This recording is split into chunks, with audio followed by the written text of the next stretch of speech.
Hello guys! Welcome back again to my YouTube channel. At ayan guys, loan application na naman po yung ating pag-uusapan this time. At matutuwa ang mga Android user dyan kasi hindi po ito pang iOS. Yes po, itong loan application na pag-uusapan natin ngayon is downloadable sa Google Play Store. At ito pa guys ang nakalagay ha, 60 days po ang kanyang repayment period. Pero kung makikita mo sa Google Play Store yung kanyang ads, 120 days po yung nakalagay. Pero nung in-applyan ko po siya, 60 days na yung nakalagay. So dito guys, 70,000 pesos po yung kanyang maximum loanable amount. Extremely fast approval, transparent yung charges, flexible yung repayment, at security and compliance. So, register daw po sa SEC itong loan application na to. So, ang pangalan po nito is Yascom Lending. So, as of now guys, medyo marami-rami na po nakapag-download dito. 4.7 po yung kanyang stars at meron na siyang 11,000 reviews. So, ganun kadami na guys. So, samahan nyo ako guys na silipin kung anong meron dito kay Yascom Lending. Totoo ba na 60 days po yung kanyang repayment at magkano sa first time yung pwede nating mautang dito. So before that guys, kung hindi ka pa dyan nakasubscribe sa aking YouTube channel, i-click mo na po yung subscribe button dahil ang channel pong ito is nagre-review ng mga loan application para at least alam mo kung magkano yung pwede mong mautang, hanggang kailan mo siya bayaran, at ano-ano yung mga charges na pwedeng ibawas kapag ikaw ay magta-try sa loan application na to. At dahil malapit na rin po tayo mag 100,000 subscribers, nako, abang-abang po kayo dyan sa aking pag-Gcash giveaway. And every Monday po, tuloy-tuloy pa rin po yun. 5 lucky winners po yung aking pinipili. So, ang gagawin mo lang guys is, ilalike mo tong video na to at mag-iiwan ka ng comment dyan sa comment section. And every last Monday of the month, 1 lucky winner po ang aking pipilian sa aking pa-cellphone giveaway na pwede mo pong i-convert into cash. At kung ikaw naman ay naghahanap talaga dyan ng mauutangan mo online, so check natin tong si Yascom Lending na available sa Google Play Store. So, if you're interested, keep watching.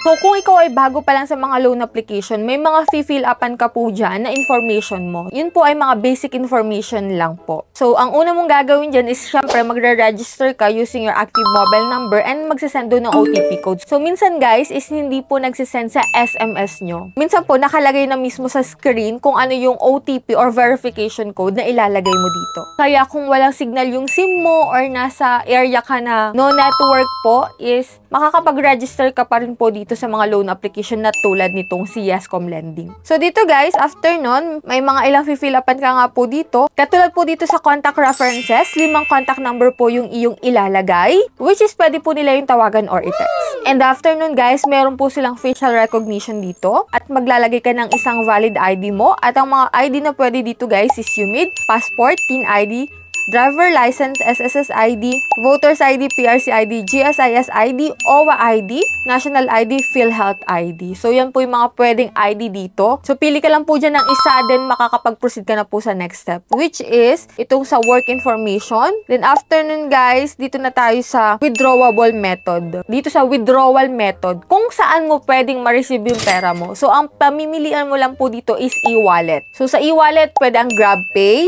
PayMaya, at Gcash. Yun lang pong tatlo ang pwede, no? So, Gcash po yung pinili ko. At kung makikita mo nga dito guys na pay on time and get a loan of 10,000 in the next loan. Pero yung offer niya, dahil first time akong gumamit ng kanyang application, 3,500 to 6,500 po. At ang nakalagay dito na loan duration niya is 60 days. Yes, 60 days po. Tapos, ang admin amount, which is ito siguro yung ibabawas, 1,050 to 1,950 pesos. So, estimated lang po ito. So, maalin po, pwedeng 1,950 po yung ibawas. Depende sa loan amount na ma-approve sa'yo, guys. So, no interest po siya. Nakalagay dito na 0 interest po. At if ever man po na ma-approve ka from 3,500 to 6,500, ang pwede mo pong ma-receive na amount is 2,450 to 4,550 pesos. So, estimated din po yun, no? So, after nyan, guys, nakalagay dito na 60 days yung kanyang duration. Pero dito sa payment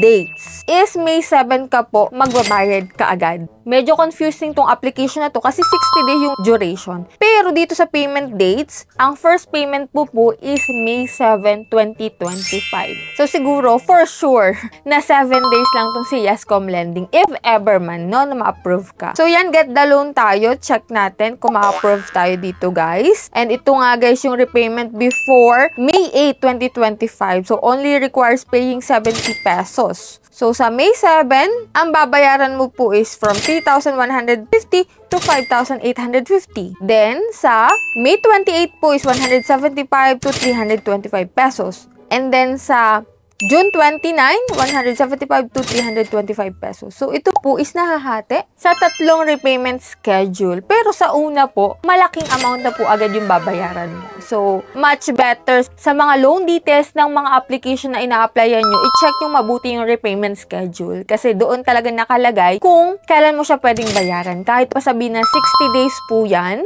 nandun pa rin sa repayment schedule kung kailan mo siya unang babayaran. So, dito nga kay Yescom Lending, kahit 60 days po yung nakalagay. Sa step 1 po, May 7 yung unang babayaran ko, which is yung 3,150 to 5,850 if ever man na ma-approve ako sa loan amount na 3,500 to 6,500 pesos. So dito, guys, after ko balikan ng ilang minuto itong si Yescom Lending, rejected po yung aking loan application. Hindi po ako na-approve. Correct naman po yung details ko. Okay naman yung mga contact number na nilagay ko. Yun nga lang, guys, may bad credit history ako before. Siguro naka-apekto rin to, guys, sa mga loan application na ina-applyan ko na rin ngayon. So yan, guys, nasa sa inyo na kung gusto nyong itry itong si Yescom Lending na available sa Google Play Store. So wag kayong papabulag sa kanyang 60-day loan duration. Doon sa repayment periods niya, nakalagay po na May 7, after 7 days, magbabayad ka po ng malaking amount. So yan, guys, yan lang po yung meron dito kay Yescom Lending. If ever man na na-approve ka na dyan or may katanungan ka po, i-comment po dyan sa comment section para mabasa ko at para masagot ko yung inyong ilang katanungan. So that's it. Sa mga hindi pa po dyan nakasubscribe, i-click mo na po yung subscribe button para updated ka sa ganitong usapan at syempre